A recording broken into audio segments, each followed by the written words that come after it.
बिस्मिल्लाहिर्रहमानिर्रहीम। अस्सलाम वालेकुम स्टूडेंट्स, क्या हाल हैं जी। अल्लाह से दुआ करता हूँ कि आप सब खैरियत से होंगे। स्टूडेंट्स, आज का हमारा लेक्चर है journal science GSE 101 lecture number 12। Physics का भी ये लेक्चर नंबर 12 है और आज हम लाइट का लेक्चर नंबर 1 स्टार्ट कर रहे हैं। तो स्टूडेंट्स, अपने लेक्चर को आगे बढ़ाने से पहले आपसे रिक्वेस्ट करूँगा कि अगर आपने मेरा चैनल सब्सक्राइब नहीं किया तो मेरे चैनल को सब्सक्राइब करें और साथ में बेल आइकन को प्रेस करें ताकि मेरी हर आने वाली वीडियो आप तक पहुंच सके। स्टूडेंट्स, यहाँ पे हम बात करेंगे लाइट के बारे में, जो कि एनर्जी की एक फॉर्म है। पीछे हमने हीट के बारे में बात की थी, वो भी एक एनर्जी की फॉर्म है। तो इन लेक्चर्स में जो आगे हमारे फिज़िक्स के रिमेनिंग लेक्चर्स हैं उनमें हम फिज़िक्स की ये लाइट जो है इसके बारे में डिस्कस करेंगे, जो कि एक एनर्जी की फॉर्म होती है। तो चलते हैं जी, अपने लेक्चर को आगे बढ़ाते हैं।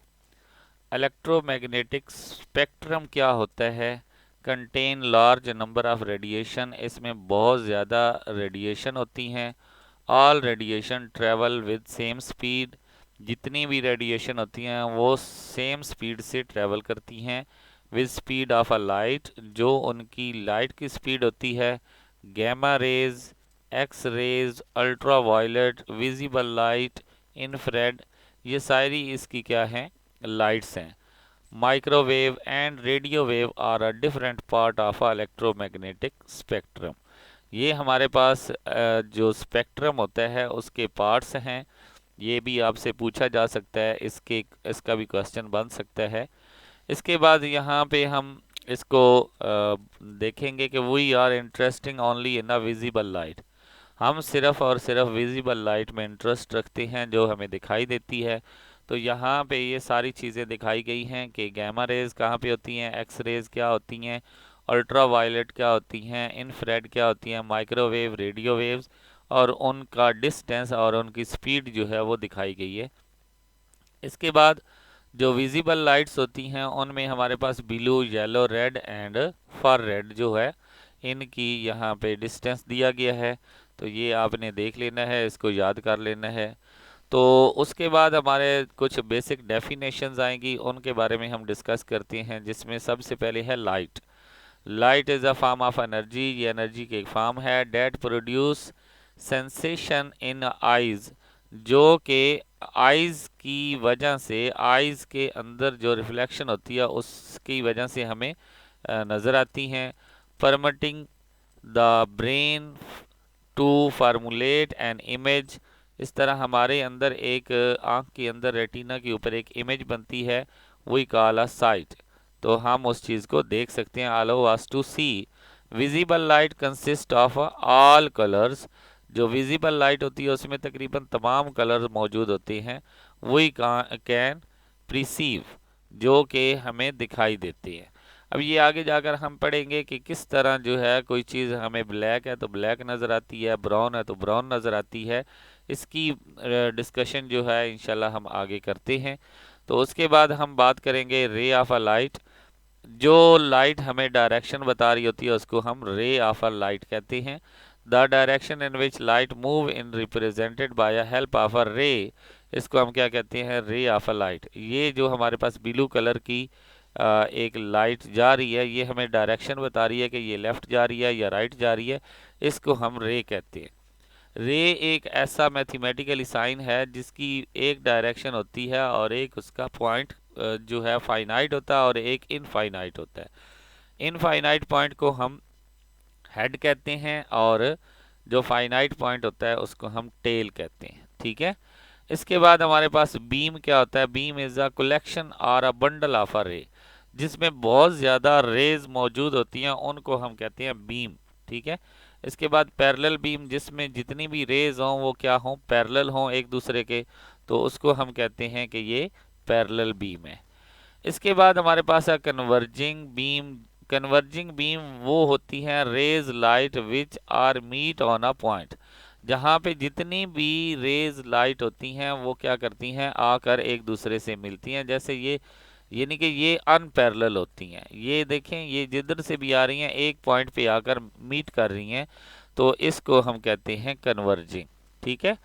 डाइवर्जिंग एक ऐसा पॉइंट जहां से वो रेज निकलती हुई दिखाई देती हैं, जहाँ से वो पॉइंट से निकलती हैं, यानी कि इधर से ये रेज आ रही हैं तो ये पॉइंट जो है ये कन्वर्जिंग बन जाएगा, ठीक है, क्योंकि ये सारी चीज़ें सारी रेज यहाँ पे इकट्ठी हो रही हैं। लेकिन यहाँ एक पॉइंट से गुजरने के बाद ये आगे जहाँ जहाँ पे भी आपको नज़र आ रही होंगी ये डाइवर्जिंग होंगी, ठीक है, इसको हम डाइवर्जिंग बीम कहते हैं।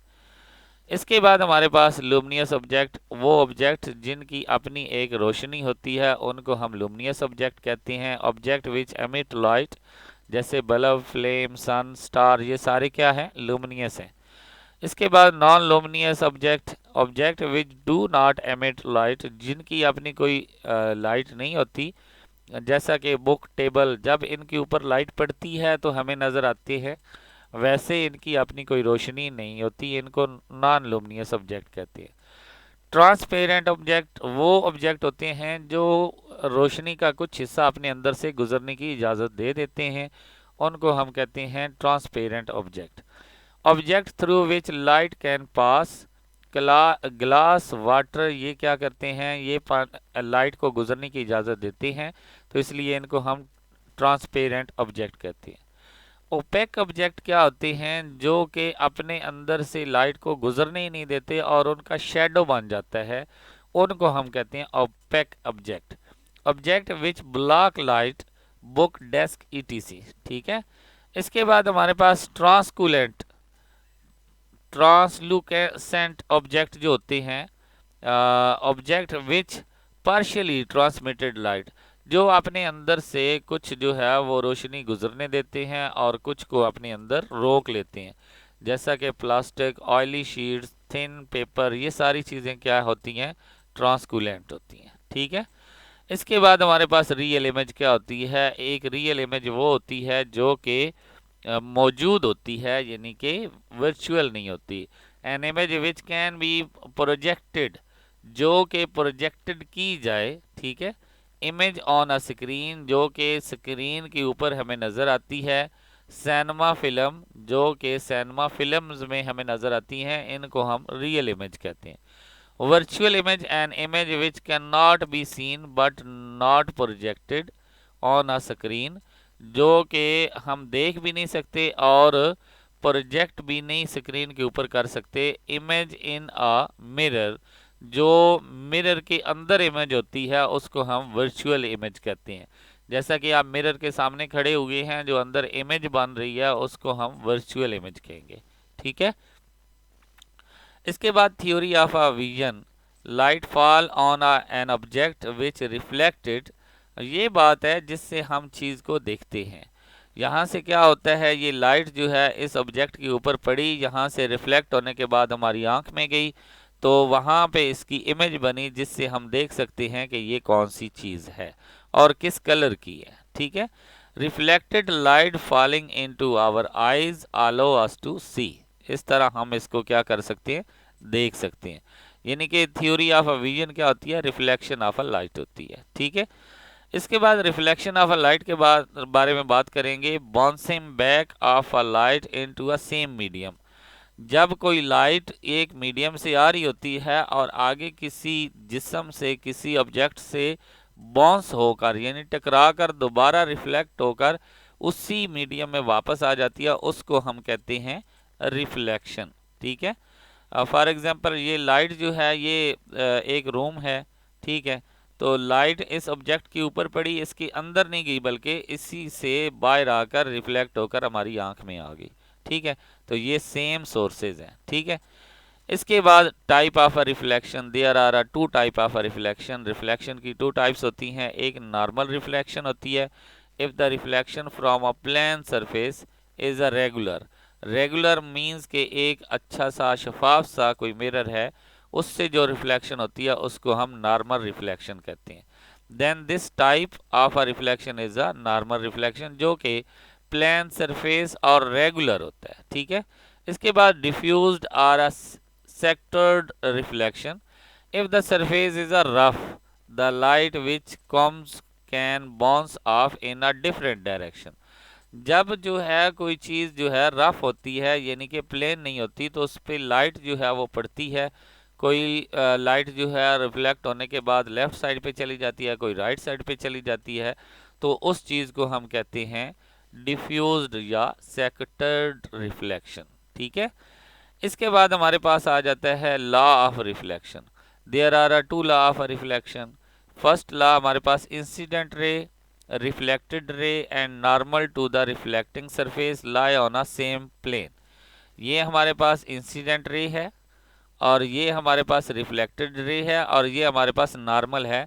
ये तीनों जो हैं एक ही प्लेन के ऊपर मौजूद है, यानी कि ये प्लेन जो मिरर है इसी के ऊपर मौजूद है। इसके बाद सेकंड लॉ है हमारे पास the angle of incident is equal to the angle of reflection. ये वाला जो एंगल ऑफ इंसिडेंट है, ये वाला जिसको हम आई से शो कर रहे हैं, ये इक्वल है एंगल ऑफ रिफ्लेक्टेड के ये वाला जो जिसको हम आर से शो कर रहे हैं। यानी कि आप ये भी कह सकते हैं कि angle I is equal to angle R. ठीक है, इसके बाद the principle reversibility state that light will follow exact the same path if its direction of a travel is reversed. अगर आप इसको रिवर्स करना शुरू कर दें तो सेम यही जो है इसी के रास्ते, यानी कि आप ये ऑब्जेक्ट जो है यहाँ से उठाकर इधर रख दें तो फिर भी क्या होगा, सेम यही जो है ये इसको हम देखेंगे कि ये यहाँ पे इसी रास्ते से रिफ्लेक्शन बैकवर्ड चलना शुरू हो जाएगी। ठीक है, इसके बाद हमारे पास आ जाता है रिफ्लेक्शन फ्रॉम मिरर। मिरर से जो रिफ्लेक्शन होती है उसको किस तरह जो है वो किया जा सकता है। Mirrors are a smooth polish surface, उसकी एक साइड जो है वो पॉलिश्ड की जाती है, which reflect like in normal reflection, जो कि नॉर्मल रिफ्लेक्शन होती है, यानी कि एक साइड उसकी बिल्कुल स्मूथ होती है, यानी कि बहुत ही सॉफ्ट होती है, और दूसरी साइड को हमने पेंट किया होता है। तो इस तरह जो है मिरर से रिफ्लेक्शन होती है। There are a different type of mirror, इसमें मुख्तलिफ किस्म के मिरर होते हैं, जिसमें एक तो प्लेन मिरर होता है, mirror whose surface is a plane or a flat. एक ऐसा मिरर जिसकी सरफेस जो है वो प्लेन हो, जिसके ज़रिए आप सुबह जो है अपने आप को जो है तैयार करते हैं, सामने एक प्लेन मिरर पड़ा होता है, उसको हम प्लेन मिरर कहते हैं। इसके बाद सफेरिकल मिरर होता है, a mirror whose surface is a curved. There are a two types. एक सफेरिकल मिरर होता है जो कि सर्कुलर शेप का होता है, उसको हम सफेरिकल मिरर कहते हैं, जो अंदर से बिल्कुल खाली होता है और सर्कुलर शेप होता है, और इसकी टू टाइप्स होती हैं। ठीक है, concave mirror whose inner curve surface is a reflecting. ये हमारे पास कनकेव मिरर है, इसकी आउटर साइड जो है वो पॉलिश होती है और इनर साइड इसकी रिफ्लेक्टिंग करती है। ठीक है, कन्वेक्स मिरर, इसकी इनर साइड जो है ये हमारे पास पॉलिश की होती है और इसकी आउटर साइड जो होती है वो रिफ्लेक्ट करती है। ठीक है, तो इसके बाद हम इसकी कुछ प्रॉपर्टीज़ पढ़ेंगे, इसकी कुछ टर्म्स पढ़ेंगे। Term related to spherical mirror, इसमें एक पोल होता है, it is the centre of a mirror. Pole ये होता है, यानी कि जो भी आपने मिरर लिया हुआ है उसका जो सेंटर होता है उसको हम पोल कहते हैं। ठीक है, यानी कि ये वाला जो पॉइंट होगा, ये पॉइंट पी जो है इसको हम पोल कहेंगे। इसके बाद हमारे पास है centre of a curvature. Centre of curvature क्या होता है, जो सेंटर ऑफ अ स्फीयर होता है, यानी कि ये अगर पूरा एक स्फीयर था, ये पूरा क्या था, एक स्फीयर था, हमने तो इसका एक हिस्सा लिया है जो कि मिरर के तौर पर काम कर रहा है, तो हम इस आर्क के जरिए एक पूरा सर्कल ड्रा करेंगे, तो उस सर्कल का जो सेंटर होगा उसको हम कहेंगे सेंटर ऑफ कर्वेचर। समझ आ गई है? मीन्स के it is the centre of a sphere of which a spherical mirror is made, यानी कि ये उस स्फीयर का सेंटर होता है जिससे आपने ये स्फेरिकल मिरर निकाला होता है। इसके बाद प्रिंसिपल एक्सिस क्या होता है, it is the line joining pole P and a centre of curvature, यानी कि ये वाली लाइन जो P से C तक एक दूसरे को मिला रही होती हैं, इस लाइन को हम कहते हैं प्रिंसिपल एक्सिस। ठीक है, इसके बाद हमारे पास आ जाएगा principal focus, is the point through which light passing are appear to pass after reflection from a curved surface. ये वो पॉइंट होता है जहां से तमाम लाइंस जो हैं रिफ्लेक्ट होने के बाद गुजरती हैं।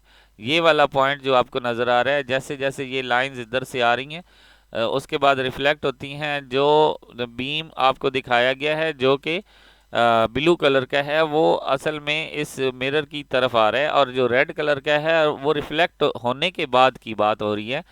तो ये देखें, रेड कलर की जितनी भी लाइंस हैं ये एक पॉइंट से गुजर रही हैं।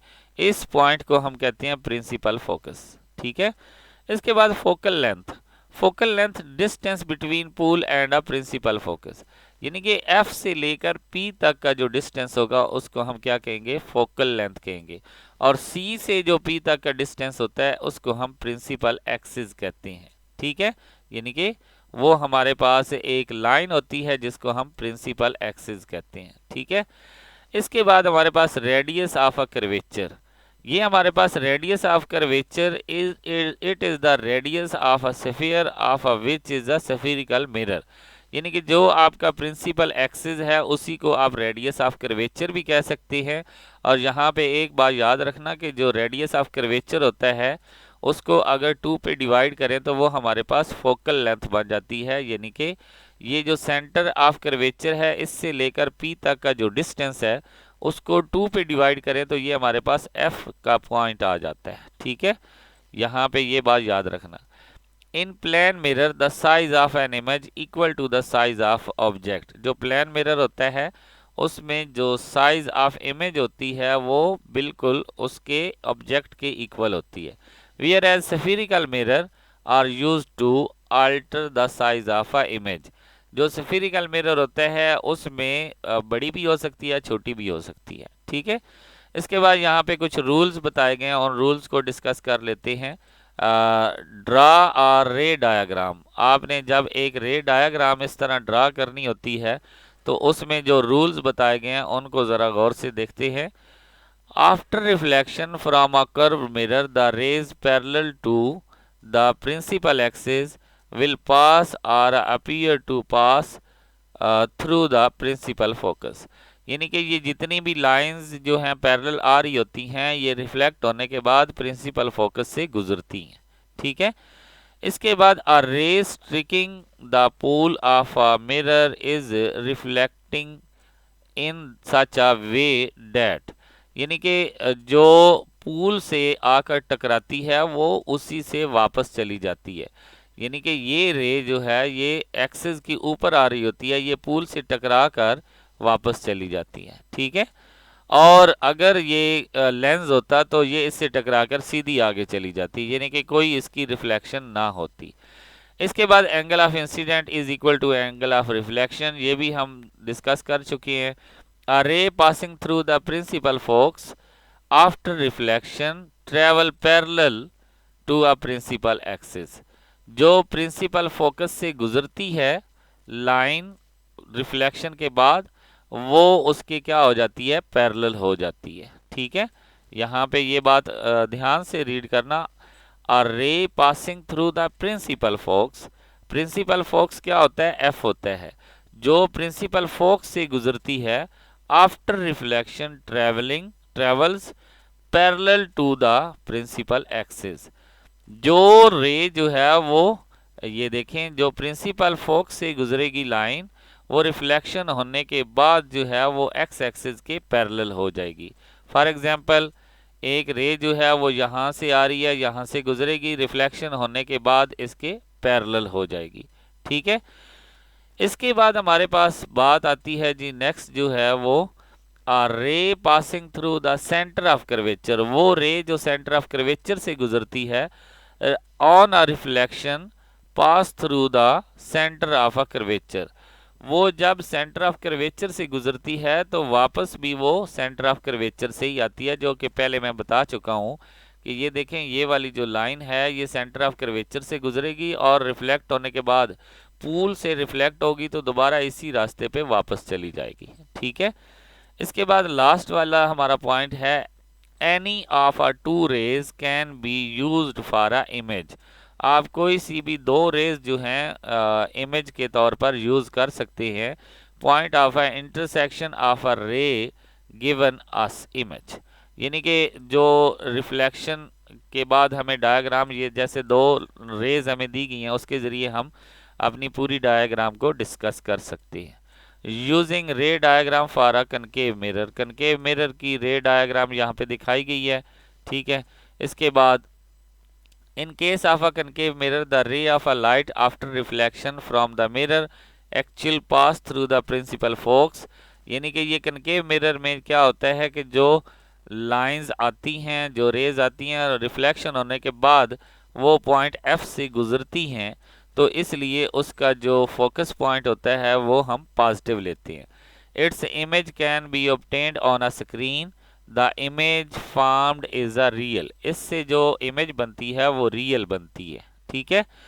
इसकी कुछ यहाँ पे प्रॉपर्टी दी गई है कि इसकी फोकल लेंथ जो होती है कनकेव मिरर की वो पॉजिटिव होती है, ऑब्जेक्ट डिस्टेंस भी पॉजिटिव होता है, इमेज डिस्टेंस भी पॉजिटिव होता है।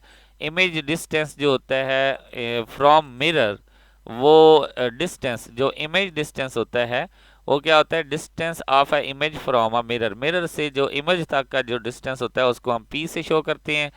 ऑब्जेक्ट डिस्टेंस जो होता है उसको हम Q से शो करते हैं, और वो भी क्या होता है, distance of object from mirror, ठीक है। इसके बाद focal length, object and image distance are a positive because all these are on the right side of a pole, ये असल में पोल की राइट साइड पे होते हैं, इसलिए ये सारे क्या होते हैं, पॉजिटिव होते हैं, ठीक है।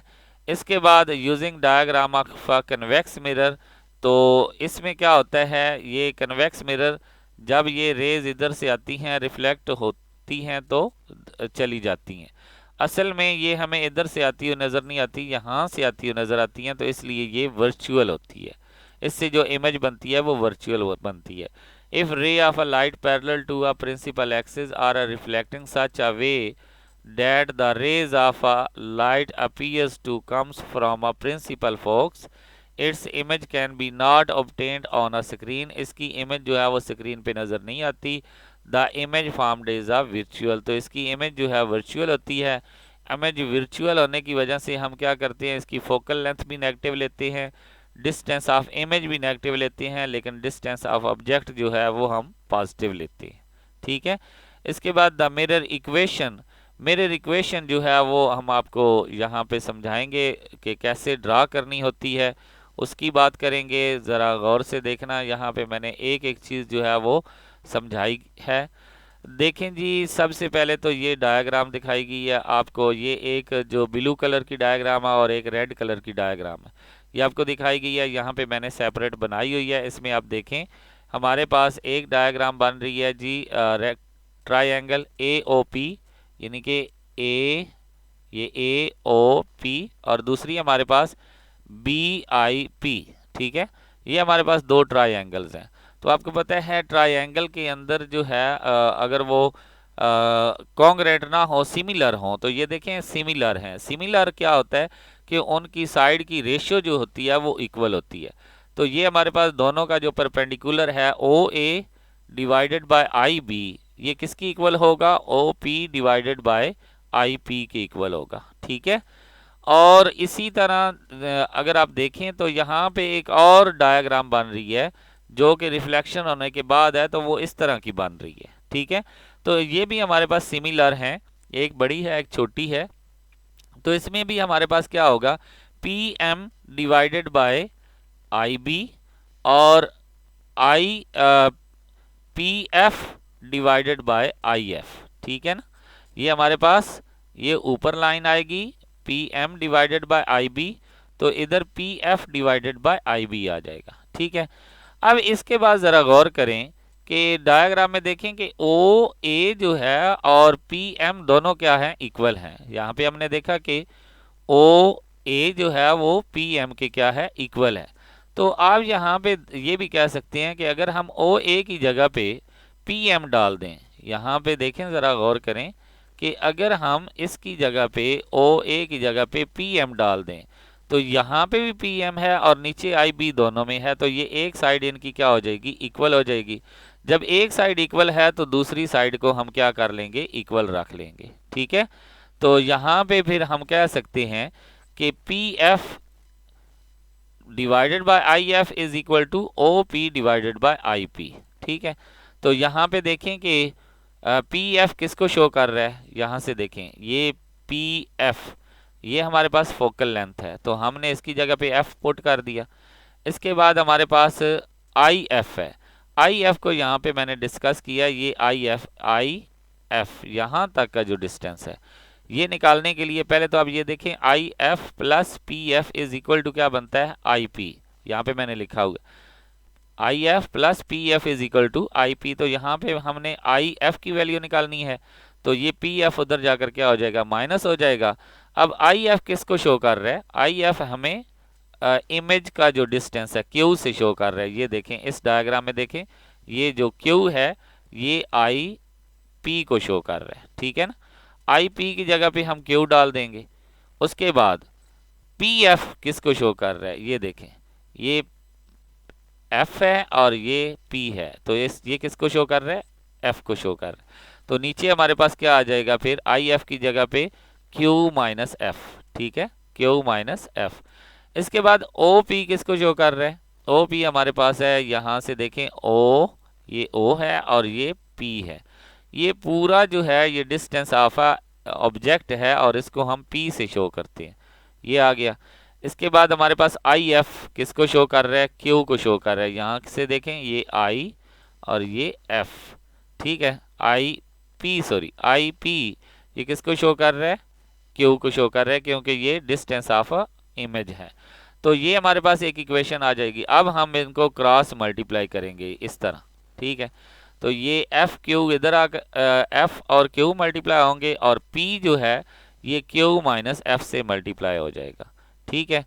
तो ये क्यू एफ इधर आ जाएगा, ये पी अंदर क्यू से मल्टीप्लाई होगा तो P Q minus P F बन जाएगा। तो ये जो माइनस पी एफ है इसको हम दूसरी साइड पे लाएंगे तो ये प्लस पी एफ बन जाएगा। अब आपके पास तीन टर्म हैं पी क्यू एफ, तो इन तीनों टर्म के प्रोडक्ट से आप डिवाइड कर दें, यानी कि पी क्यू एफ पे डिवाइड कर दें। तो यहाँ से क्यू एफ कट जाएगा, पीछे क्या रह जाएगा, वन बाय पी। यहाँ से पी एफ कट जाएगा, पीछे क्या रह जाएगा, वन बाय क्यू। और यहाँ पे क्या आ जाएगा, पी क्यू कट जाएगा, वन बाय एफ रह जाएगा। तो आपके पास ये इक्वेशन बन जाएगी, one by F is equal to one by P plus one by Q. तो यही हमारा आज का जो था इक्वेशन जो हमने ड्रा करनी थी वो हमने कर ली। इसके बाद हमारे पास कुछ प्रॉब्लम्स होंगी, उनको हम सॉल्व करेंगे। प्रॉब्लम्स की तरफ आते हैं जी। प्रॉब्लम्स हमारे पास हैं, an object is placed on a axis of a concave spherical mirror. Concave mirror की बात करें तो सारी चीज़ें क्या ली जाती हैं, पॉजिटिव ली जाती हैं। At a mirror at a distance of a 20 centimetre from the mirror, जो ऑब्जेक्ट है वो कितना पड़ा है दूर, 20 सेंटीमीटर, यानी कि P की वैल्यू हमारे पास 20 सेंटीमीटर है और इसको हम फिर मीटर में चेंज करेंगे तो हमारे पास 100 पे डिवाइड करेंगे तो 0.20 मीटर बन जाएगा। If the focal length of a mirror is a 15 centimetre, और उसकी फोकल लेंथ 15 सेंटीमीटर है, इसको भी हम मीटर में चेंज करेंगे। Calculate the position of a image, image की पोजीशन हमने बतानी है, ठीक है। तो वही हमने अभी जो इक्वेशन ड्रा किया उसी को हम जो है वो यूज़ करेंगे। तो हमारे पास आंसर आ जाएगा 0.60 मीटर, यानी कि अगर सेंटीमीटर में चेंज करेंगे तो 60 सेंटीमीटर की इमेज बनेगी, ठीक है, डिस्टेंस बनेगा। इसके बाद दूसरी प्रॉब्लम है, an object is placed on a axis of a convex mirror. अब ये कन्वेक्स मिरर है तो इसकी फोकल लेंथ और इमेज का जो डिस्टेंस है वो माइनस में लेंगे। तो ये देखें फोकल लेंथ हमने माइनस में ली, ठीक है, और यहाँ पे देखें क्यू की वैल्यू भी किस में आ गई, माइनस में आ गई, ठीक है। तो ये चीज़ें आपने देख लेनी है। इसके बाद लीनियर मैग्निफिकेशन। अब मैग्निफिकेशन, मैग्नीफाइड इमेज, मैग्नीफाइड का मतलब होता है कि साइज बढ़ना, किसका, इमेज का, ठीक है, यानी कि ऑब्जेक्ट के हवाले से उसका साइज कितना बढ़ता है या कितना कम होता है। A magnified image is the one who size is greater than the object. एक ऐसी मैग्नीफाइज इमेज होती है जिसका साइज ऑब्जेक्ट से बड़ा हो जाता है। लीनियर मैग्निफिकेशन इज द रेशन of a size of an image to size of object, यानी कि दोनों का जो साइज होता है वो सेम होता है, उसको हम लीनियर मैग्निफिकेशन कहते हैं। Size of image varies with the distance of object from a mirror. जैसे जैसे आप जो ऑब्जेक्ट होता है उसका डिस्टेंस मिरर से, यानी कि कभी आप करीब लेकर आ रहे हैं, कभी आप दूर लेकर जा रहे हैं, तो इस तरह उसका जो इमेज का साइज़ होता है वो भी जैसे जैसे आप करीब या दूर करते हैं तो उसका साइज़ बढ़ता है या कम होता है। सो द रेशन of a image distance to object distance give magnifies. तो ये हमारे पास मैग्निफिकेशन का फार्मूला आ गया, m is equal to size of image divided by size of object. तो size of image p divided by q बन जाएगा। इसके बाद हमारे पास एक न्यूमेरिकल दिया हुआ है कि हमने जो है कनकेव लेंस यूज़ किया है, 3 टाइम उसकी मैग्निफिकेशन है, तो हमने ये देखना है कि उसका डिस्टेंस जो है वो उसकी पोजीशन क्या है। तो m is equal to 3, f हमारे पास 15 सेंटीमीटर है, और हमारे पास इसको मीटर में चेंज करेंगे, q हमने फाइंड करना है। तो पहले हम p की वैल्यू निकालेंगे, तो यहाँ से m की वैल्यू पुट करेंगे p बाई q। ये दो फार्मूले हैं, पहले इस m की जगह पे 3 पुट करेंगे तो p is equal to 3q आ जाएगा, क्योंकि ये q उधर जाकर 3 से मल्टीप्लाई हो जाएगा। अब हम इसकी वैल्यू पुट करेंगे तो हमारे पास क्या आंसर आ जाएगा, q is equal to 0.2 metre. ठीक है। इसके बाद हमारे पास use of a plane mirror है, use to see our image, अपनी इमेज देखने के लिए हम इसे इस्तेमाल करते हैं। Use in the periscope to bend the light in the particular path, periscope is used in the submarine, यानी कि ये समंदर की गहराई में जो है चीज़ें देखने के लिए इस्तेमाल होता है।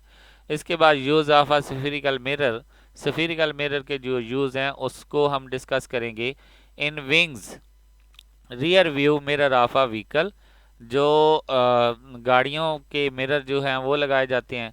Use to reflect light from source like car headlight, headlight के अंदर इनका इस्तेमाल किया जाता है, सर्च लाइट के अंदर, स्पॉट लाइट के अंदर इनका इस्तेमाल किया जाता है। इन ऑप्टिकल इंस्ट्रूमेंट बनाए जाते हैं, एस्ट्रोनॉमिकल टेलीस्कोप बनाई जाती है। यूज्ड बाय अ डॉक्टर, इसको डॉक्टर जो है वो यूज करते हैं। Exam throat ear nose and eyes, नाक कान गला वगैरह इन चीज़ों का मुआयना करने के लिए डॉक्टर जो है वो क्या करते हैं, इनको इस्तेमाल करते हैं। इसके बाद एक क्वेश्चन है, why image distance and a focal length of a convex mirror is a negative. ये जो फोकल लेंथ कन्वेक्स मिरर की होती है वो नेगेटिव क्यों होती है। All distance are taken from the pole p along the x axis shown, जितने भी डिस्टेंस हैं वो आपको दिखाए गए हैं। In case of a concave focal length and q all to the right of a pole, यानी कि अगर हम इस कनकेव मिरर की बात करें तो जिधर इमेज पड़ी है यानी कि ऑब्जेक्ट पड़ा है उधर ही उसकी राइट साइड की ही तरफ सारी चीज़ें हैं, फोकल लेंथ भी है और इमेज भी है। लेकिन जो कन्वेक्स लेंस की बात करें तो जिधर ऑब्जेक्ट पड़ा है उसकी अपोजिट साइड पे मौजूद हैं, तो इसलिए हम इसका जो है वो फोकल लेंथ और डिस्टेंस ऑफ इमेज जो होता है यानी कि क्यू उसको नेगेटिव लेते हैं। इसके बाद हमारे पास distinguish between a convex and a concave mirror, इसमें फिजिकल बल्ब जो होता है इनवर्ड आउटवर्ड होता है। कनकेव मिरर और कन्वेक्स मिरर यहाँ पे दिया हुआ है। रिफ्लेक्टिंग सरफेस ये इसकी इनसाइड होती है और कन्वेक्स की आउटसाइड होती है। व्हेन पैरेलल बीम फॉल्स, जब पैरेलल लाइंस उनके ऊपर गिरती हैं तो कनकेव मिरर कन्वर्ज करता है और कन्वेक्स मिरर उनको डाइवर्ज करता है। फोकल लेंथ जो होती है वो कनकेव मिरर की पॉजिटिव होती है, कन्वेक्स की नेगेटिव होती है। इमेज डिस्टेंस जो होता है वो कनकेव मिरर का पॉजिटिव होता है और कन्वेक्स का नेगेटिव होता है। और ऑब्जेक्ट डिस्टेंस जो होता है जो हमारे पास यहाँ पे ये गलती से उन्होंने लिखा हुआ है इमेज डिस्टेंस, इमेज डिस्टेंस को हम क्यू से शो करते हैं और जो ऑब्जेक्ट डिस्टेंस होता है उसको हम पी से शो करते हैं। तो ये कनकेव मिरर का पॉजिटिव और कन्वेक्स मिरर का नेगेटिव लिया जाता है। ठीक है, तो यहाँ पे ये भी मिस्टेक है कि नेगेटिव नहीं होता बल्कि पॉजिटिव होता है, जो ऑब्जेक्ट डिस्टेंस होता है वो हमेशा पॉजिटिव होता है। ठीक है, तो ये हमारा लेक्चर था। इंशाल्लाह नेक्स्ट हम लेक्चर नंबर 13 में हाजिर होंगे। लाइट का लेक्चर नंबर 2 है, तो तब तक के लिए इजाज़त दें। अल्लाह हाफिज़।